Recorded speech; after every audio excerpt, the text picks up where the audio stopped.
Perkenalkan, nama saya Gabar Motan Sihaan, NIM 190309. Saya ingin menjelaskan tentang sedikit leukemia. Pendahuluan. 1. Latar belakang.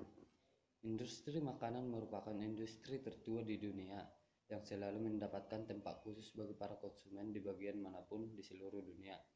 Industri makanan mengalami perkembangan yang sangat pesat di masa ini yang dipengaruhi oleh perkembangan teknologi baik secara langsung maupun tidak langsung, yang dapat dilihat dari aneka bahan baku kemasan dan proses pembuatan atau proses produksi. Salah satu hasil pertanian yang cukup melimpah di Aceh merupakan salah satu sumber kekayaan daerah yang tak ternilai, menjadikan Aceh salah satu sentral produksi non-migas yang merupakan suatu terobosan yang sedang diantisipasi oleh pemerintah pada saat ini. Salah satu hasil produksi pertanian yang sangat baik di daerah ini adalah kelapa sawit yang menunjukkan ekspektasi areal pertanian yang cukup tajam. Berdasarkan perkembangan industri makanan dan produksi pertanian, khususnya kelapa sawit memberikan suatu kontribusi tersendiri terhadap pengolahan margarin di daerah Aceh saat ini. Margarin didefinisikan sebagai salah satu produk pangan yang berguna dan semakin mendapat tempat bagi konsumen di dalam pengolahan aneka macam pangan yang dewasa ini. Adanya pendiri pabrik minyak kelapa sawit di Aceh yang memadai sehingga dapat mendukung pendirian pabrik margarin.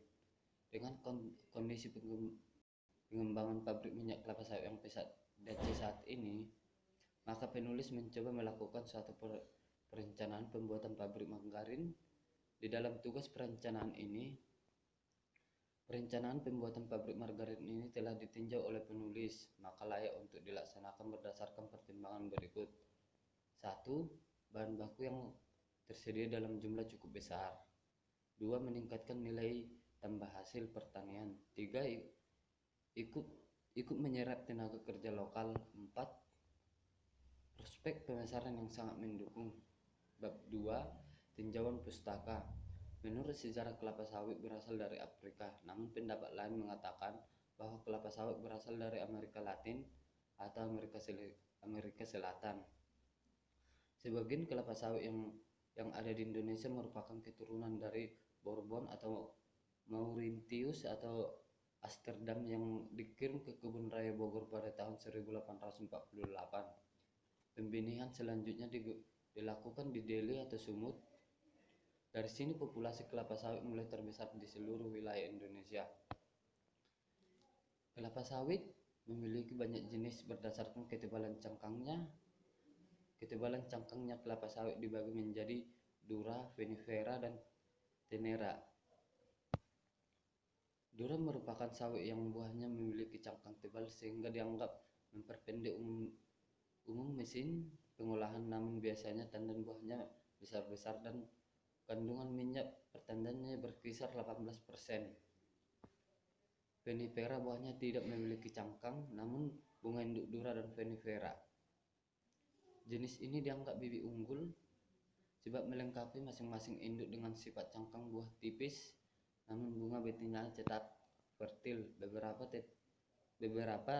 Tenera unggul persentase daging perbuahnya dapat mencapai 90% dan kandungan minyak pertandan dapat mencapai 28%. 1. Minyak kelapa sawit diperoleh dari pengolahan buah kelapa sawit. Secara garis besar, buah kelapa sawit terdiri dari serabut buah dan inti. Serabut buah kelapa sawit terdiri dari 3 lapis, yaitu lapis luar atau kulit buah yang disebut furniture,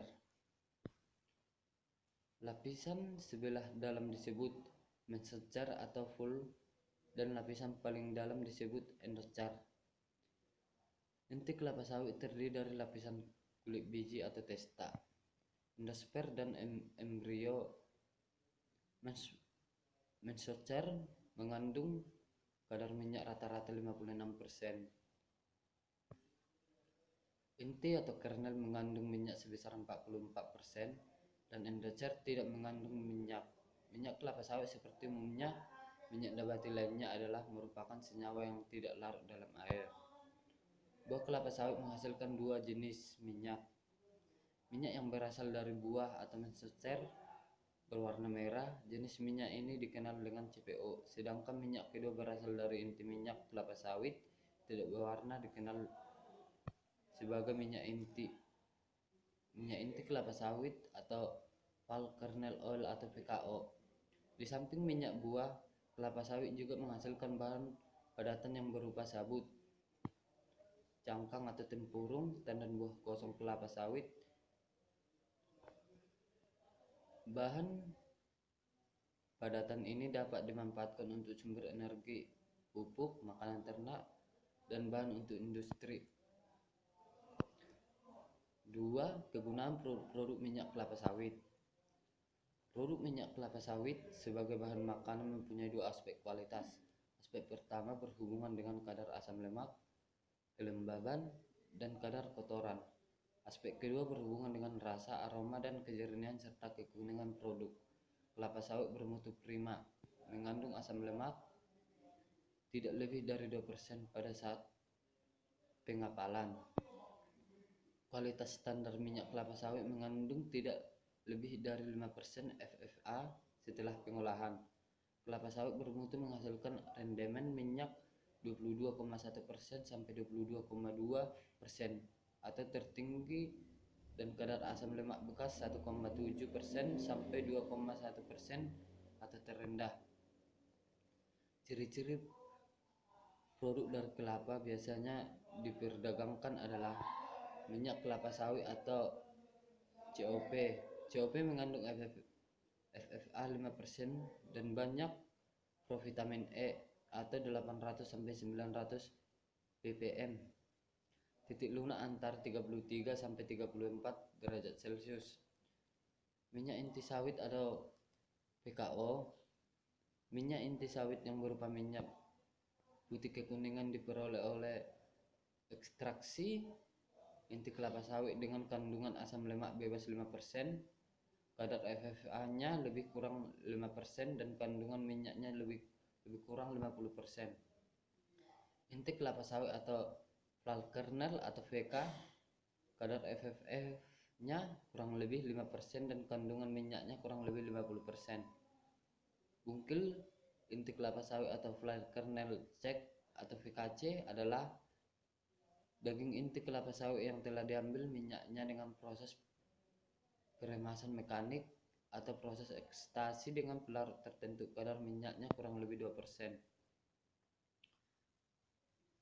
Presentral atau fuel oil atau VVO adalah minyak yang diperoleh dari proses deguming relaunching untuk persiapan minyak daging buah. Kadar FFA-nya 5% dan titik lunaknya 33 sampai 39 derajat Celcius. CPO yang telah menghasilkan rafinasi lengkap mengandung FFA 0,15%, berwarna kuning kejingga-jinggaan, dan titik lunak antara 33 sampai 39 derajat Celcius. Asam lemak diperoleh sebagai hasil ikutan dari rafinasi lengkap CPO dan fraksi-fraksinya. Asam lemak bebas sebanyak kurang lebih 89%. Saran pale oil atau CDR olein, minyak berwarna antara merah sampai jingga yang memperoleh fraksinasi CPO. Kadar FFF-nya 5% dan titik lunak maksimum 24 derajat Celcius. Minyak yang diperoleh dari deguming dan frelaku untuk persiapan fraksi cair CPO. Kadar FFA-nya 5%, berwarna merah kekuning-kuningan. Adalah minyak berwarna kekuning-kuningan yang diperoleh dari CPO yang telah mengalami rafinasi lengkap mengandung FFA 0,15% dan titik lunaknya maksimum 24 derajat Celcius. 3. Oleokimia dasar. Oleokimia merupakan bahan kimia yang berasal dari minyak atau lemak alami, baik tumbuhan maupun hewani. Bidang keahlian teknologi oleokimia merupakan salah satu bidang keahlian yang mempunyai prospek yang baik dan penting dalam teknik kimia.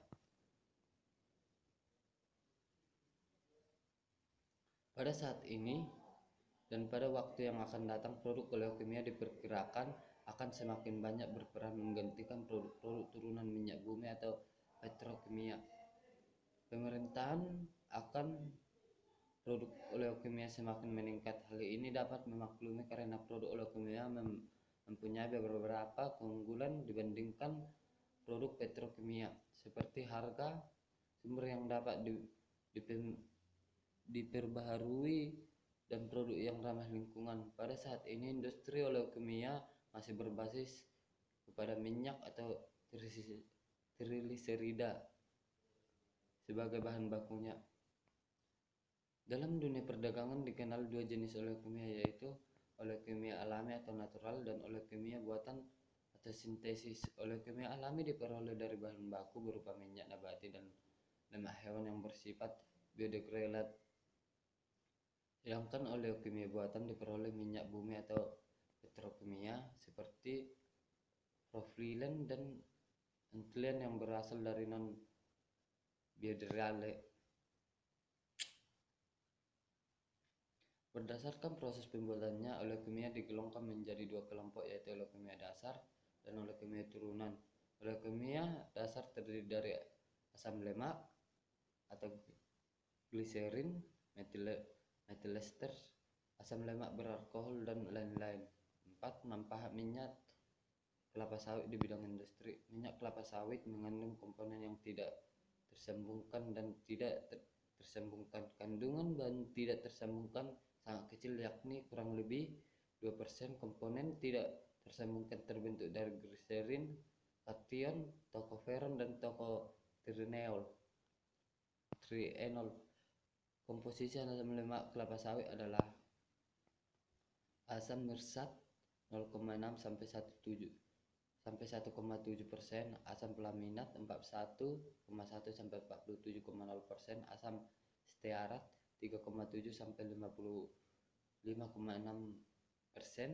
asam oleat 38,2 sampai 43,5, asam linoleat 6,6 sampai 11,9%.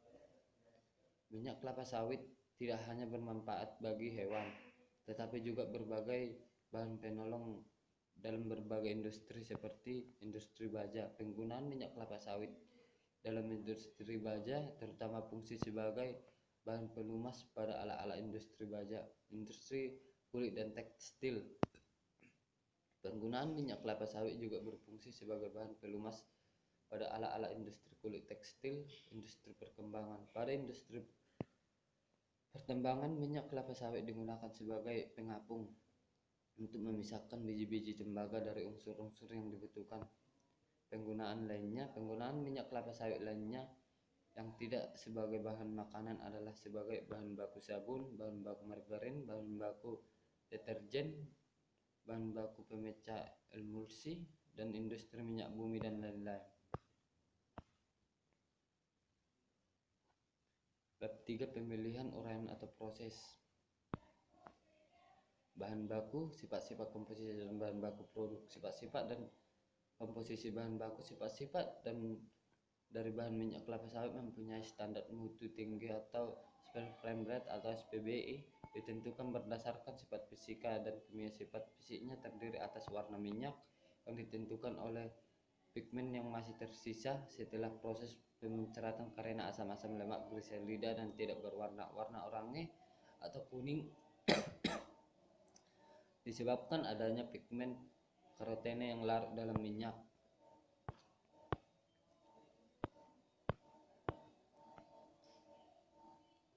Sifat-sifat dan komposisi produk. Sifat-sifat produk margarin terdiri atas dua sifat, yaitu fisika dan kimia.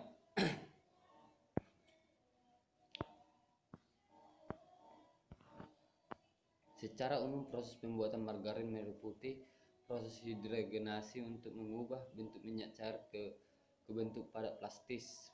Proses pembuatan margarin adalah percampuran antara fase cair, fase minyak, dan emulsifier dengan perbandingan tertentu sehingga membentuk emulsi.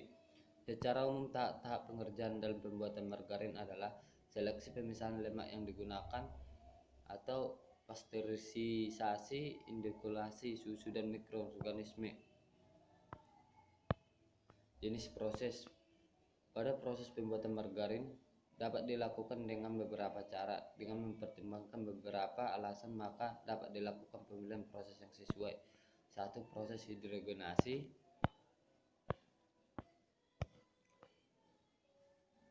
Pencampuran bahan. Emulsifikasi, cara batch, cara kontinu, solidifikasi.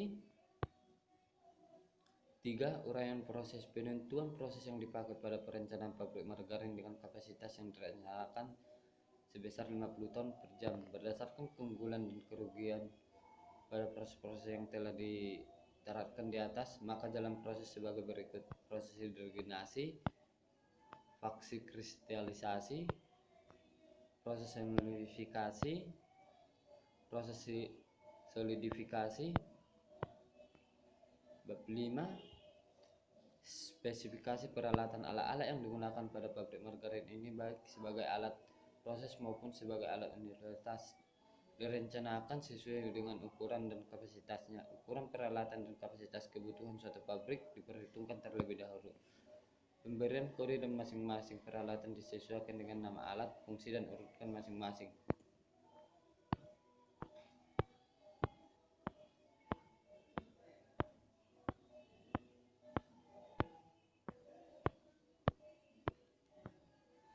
Ini urutannya.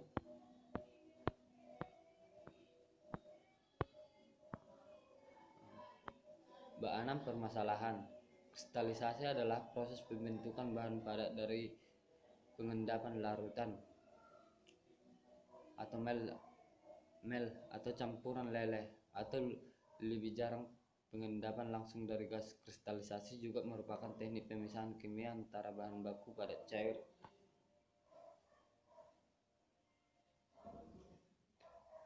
di mana terjadi perpindahan massa dari suatu zat terlarut atau solut dari cairan larut ke fase kristal padat.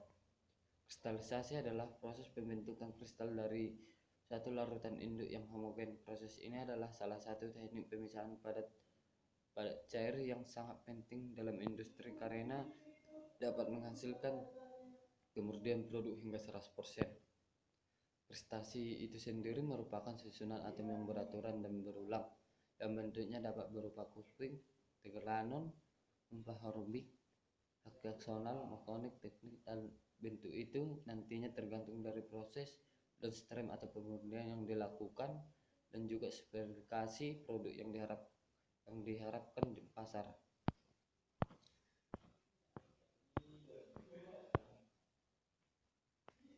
Kesimpulan. Penggunaan minyak kelapa sawit lainnya yang tidak sebagai bahan makanan adalah sebagai: 1. Bahan baku sabun, 2. Bahan baku margarin, 3. Bahan baku deterjen, 4. Bahan baku pemecahan emulsi dalam industri minyak bumi, dan lain-lain.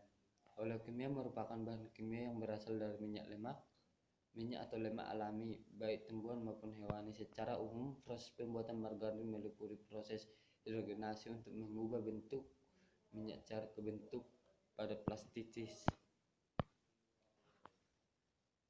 Sekian dari saya. Kalau ada kata saya yang kurang jelas, mohon dimaafkan. Sekian dan terima kasih.